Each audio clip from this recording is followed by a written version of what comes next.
Okay, so this is going to be the first book that I'm reading for October, which is 14 Ways to Die. These are really short chapters, so I'll probably be reading 5 chapters per audiobook, but we'll have to see about that.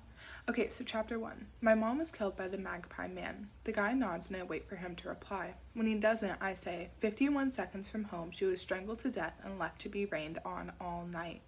They say to start with a bang, and that's the biggest one I've got.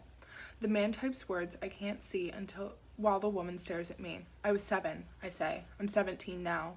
The man clears his throat and asks, do you think you're the only applicant to have lost a parent? I shrug. You're not, but you are the only applicant whose mother was the victim of a serial killer. The woman writes something on a notepad and pushes it toward him. He nods and says, we'll be in touch. Chapter 2. My name is Jessica Simmons, and I'm not your average internet star. But then, I guess this isn't your average internet show. The ads say it's something different, a real look inside the lives of real people. No scripts, no airbrushing, no scenes set up for your entertainment. Just you and a camera crew and whatever you want to show. If this was halfway through the story rather than the start, I guess you'd call it a twist, because I'm not the kind of person to stream their life on YouTube. You'll have to take my word for it that this is out of character for me. Mom was 32 when she died, the first victim of a man they still haven't caught. Number 1 on a list that now stretches to 13. So if you ask why I want to be one of the 5 people to star in a new online show about them and only them, it's pretty simple. I want to catch the Magpie man, and this is how I'm going to do it. Chapter 3.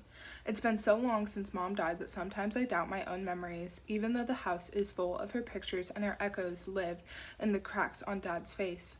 It was Dad who gave the murderer his name. He said the Magpie man liked shiny things, and Mom was the shiniest of all. He said she'd been borrowed. Like a library book? I'd asked, and he said sort of, but without a date to bring her back. Now I realize it was for his benefit as much as mine. When a husband loses his wife, the last thing he needs is a kid asking questions. When you're 7, you don't think your dad's full of shit, because he's the person who hugs and kisses you and keeps you safe. Why would he lie? He should have said that was our little secret. But he didn't, so I told everyone at school that the pretty moms would all be taken eventually, and Dad got called in for that.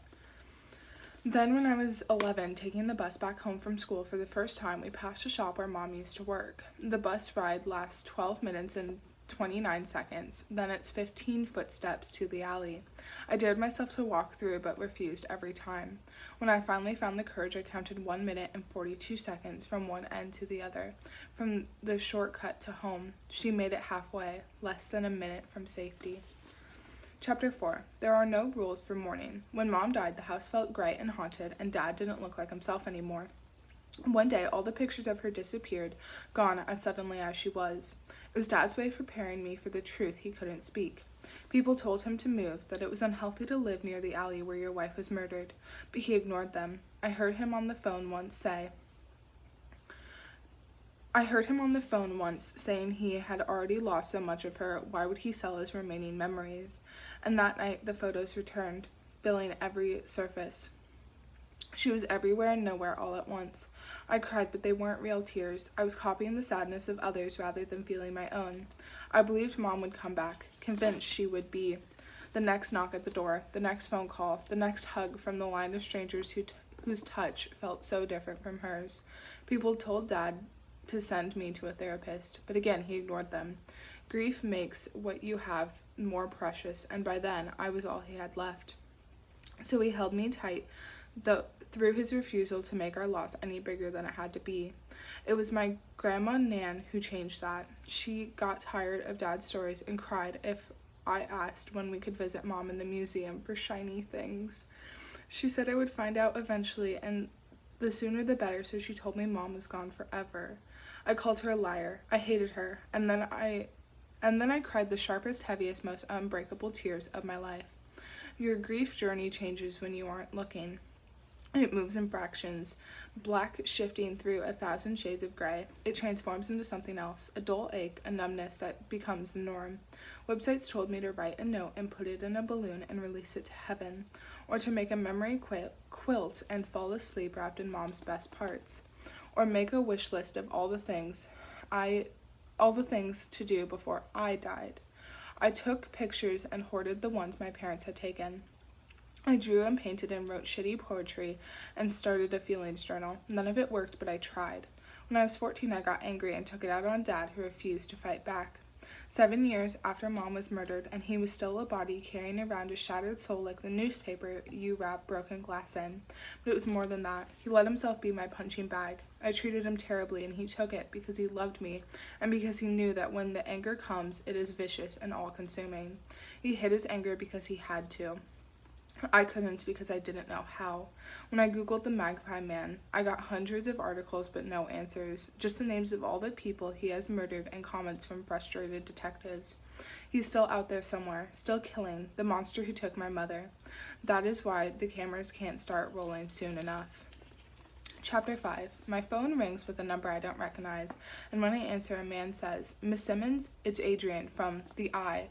We've reviewed your application, and although the competition was fierce, we'd like you to be Monday. This means that on the first day of every week for a month, I will be living online from the moment I wake up until midnight. If I'm not a complete flop, 1 month will become 3. The show is about real lives with unique twists." That's what the application form said. It claimed audiences have had enough of the same old format.